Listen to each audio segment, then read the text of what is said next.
નમસ્તે મિત્રો. તમે મને એ કહો કે 7 વર્ષના ભૂલકાથી લઈને 70 વર્ષના દાદીમા સુધી જો કોઈને એક્ટિંગનો શોખ હોય તો એ શું કરે?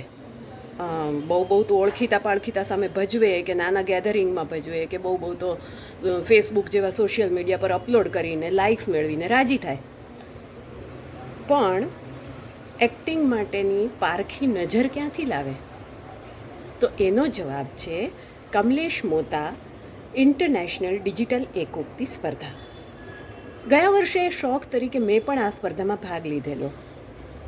સૌથી પહેલાં તો 5 જ મિનિટમાં દર્શકો સાથે કનેક્ટ થાય અને એના બધા હાવભાવ પકડી શકાય, એની આખી વાત રજૂ કરી શકાય એવું પાત્ર મેળવવા માટે મેં નહીં તોય 100-150 જેટલી ટૂંકી વાર્તાઓ વાંચી.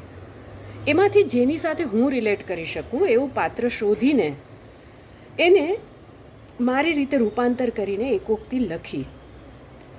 બીજો મોટો પડકાર હતો કે જેમ સ્ટેજ પર 8-10 ફૂટના જગ્યામાં મોકળાશથી પરફોર્મ કરતા હોઈએ એ રીતે કરવું આમાં મને શક્ય ન લાગ્યું, કેમ કે મારી પાસે મારું એક્ટ શૂટ કરવા માટે કોઈ હાજર નહોતું અને ફિક્સ કેમેરામાં રેન્જની બહાર જવાય ભય રહે, વળી દૂરથી ચહેરાના હાવભાવ પણ સરખા પકડાય નહીં. એટલે મેં એકોક્તિ એવી પસંદ કરી કે જેની સિચ્યુએશન આ બંને પ્રોબ્લેમ નિવારી શકે.